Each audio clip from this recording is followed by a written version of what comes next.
I'm ostracized and traumatized by everything I'm not alright. I'm lost inside and anything I say you better listen up closely. Mostly I'm the one and only, bring it home slowly. Hand your boy the trophy, patience is holy moly. I got him hating on me like Michael.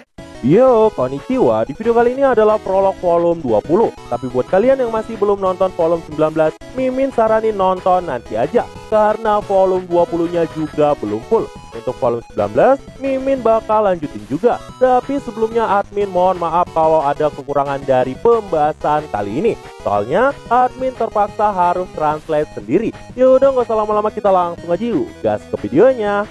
Cerita dimulai. Setelah kekalahan Veldue dari Rudra, Veldue minta Mai untuk kembali ke pangkalan mereka. Veldue tuh kesel banget.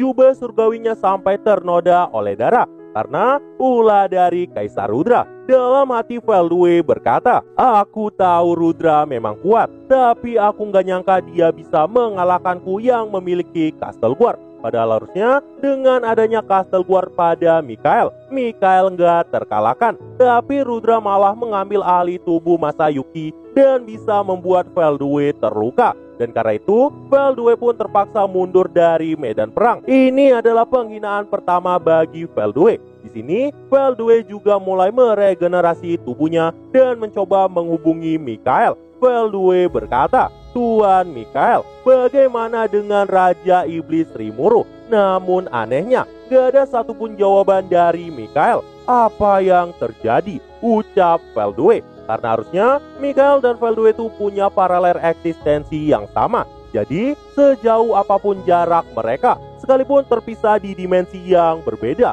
komunikasi bisa tetap terjalin. Namun anehnya, gak ada tanda-tanda dari Mikael. Di sini, Veldue pun kebingungan karena nggak tahu apa yang sebenarnya udah terjadi. Tapi Veldue masih tenang. Soalnya Mikael tuh nggak seperti Veldue. Dan sebagai makhluk paralel, harusnya Mikael tuh bisa bangkit kembali sekalipun dia udah mati.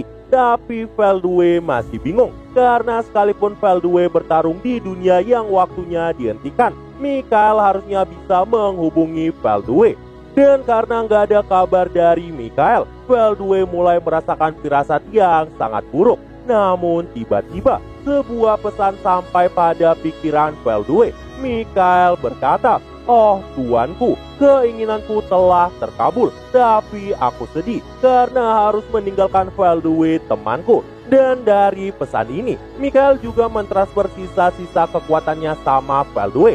Namun, Mikael nggak bisa dibangkitkan. Veldue pun kena mental. Karena itu artinya, Mikael telah terbunuh. Ini adalah hal yang sangat bingungin. Karena nggak mungkin makhluk dengan keberadaan paralel bisa terbunuh. Veldue pun terus marah-marah di sana. Dia merasa sangat sedih karena Mikael telah meninggalkannya. Padahal selama ini, Veldue selalu menempatkan keselamatan Mikael di posisi utama. Tapi sampai sekarang, nggak ada tanda-tanda kebangkitan skill Ultimate Justice King Mikael. Dan saat ini, keberadaan Mikael benar-benar nggak diketahui. Dan karena itu, Veldue penasaran apa maksud kata-kata terakhir Mikael. Keinginan apa yang terpenuhi? Veldue makin penasaran kenapa Mikael tuh bisa menghilang dalam kedamaian. Ini tuh membuat Veldue ngerasa kesal. Kenapa cuma dirinya yang gak tahu arti kehidupan. Dan setelah perginya Mikael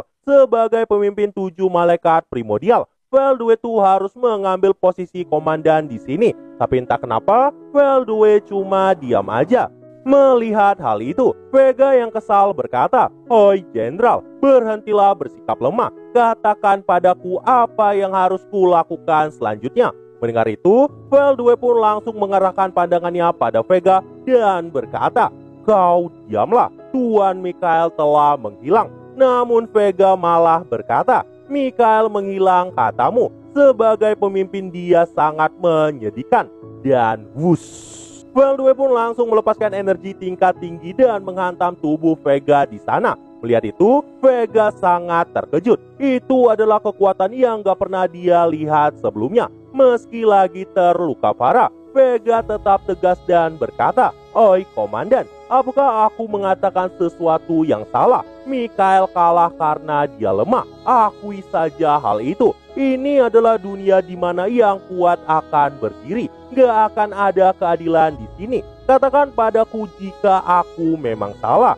Seketika, hantaman kekuatan besar terus-menerus menghantam tubuh Vega dan membuat pasukan yang ada di sana ketakutan sama sosok Veldue. Tapi Vega dengan tegas berkata, "Kau bahkan gak peduli saat Cornu terbunuh, dan kau gak peduli saat aku memakan temanku. Jadi, apakah kali ini kau sedih karena kehilangan yang lemah? Tahukah kau Veldue, Yuki adalah bosku. Dia adalah sosok yang membuatku penasaran. Karena kekuatannya itu lemah, tapi kepribadiannya sangat menyeramkan. Makanya diriku selalu mengagumi dirinya. Tapi karena dia kalah dari jahil, aku sudah melupakannya." Ini adalah fakta dari sosok Vega. Bagi Vega, karena Mikhail udah kalah, gak ada gunanya bersedih. Dan di sini Vega juga berkata, "Tuan Veldue, kau itu sangat kuat. Jahil yang mengalahkan Yuki juga bukan tandinganmu. True Dragon Velzard memang menyeramkan, tapi kau lebih darinya. Kau bahkan lebih dari Mikhail. Dan mulai hari ini, kau harus jadi pemimpin. Dan ayo ciptakan dunia seperti keinginanmu." Mendengar semua itu, Veldue berkata, "Jangan terlalu menyanjungku, aku jadi malu." Tapi karena hal ini, perasaan Veldue pada Mikhail mulai memudar. Dan di sini, Veldue juga mulai menyerap sisa-sisa kekuatan dari Mikhail untuk menjadi miliknya. Di sini, Veldue juga mulai merasakan kedekatannya dengan sosok Vega. Veldue mulai menyukai si Vega. Veldue tertawa dan berkata, "Wahahaha, mulai sekarang aku akan jadi raja kalian. Tahta dunia akan kupegang sampai kebangkitan Tuan Veldanava." Dan saat ini, Veldue juga langsung melepaskan segel tubuh aslinya. Itu adalah pemberian Star King Dragon Veldanava. Dan diketahui, wujud aslinya tuh punya kemiripan sama Veldanava. Jika seandainya Velda punya rupa rambut panjang bertabur bintang, Veldue punya rupa rambut putih yang mewakili cahaya bersinar. Aura kekuatan pun mulai tercurah dari tubuh Veldue. Dan saat ini, semua kemampuan mengerikan yang udah dikumpulkan sama Mikhail mulai memasuki tubuh Veldue. Ditambah, Veldue juga telah mendapatkan kekuatan dari dua True Dragon.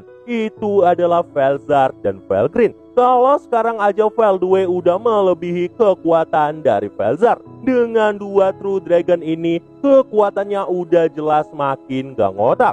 Bahkan melihat hal itu, Vega sampai gemetar. Vega berkata, "Luar biasa, kau adalah sosok yang pantas jadi pemimpin." Veldue berkata, "Terima kasih karena telah membangunkanku, Vega." Vega berkata, "Aku yang sekarang mungkin bukan tandinganmu. Karena itu, aku akan selalu mematuhimu, Veldue. Tapi jangan sampai lengah, atau aku akan memangsamu." Veldue pun tersenyum dan berkata, "Lakukanlah jika Vega mampu." Nah, jadi itulah untuk pembahasan kali ini. Karena lanjutannya belum diupdate, jadi belum bisa admin bahas. Kalau udah diupdate, nanti bakal admin translate lagi dan bahas untuk kalian. Jadi ditunggu aja. Dan mungkin segini dulu, dan see you.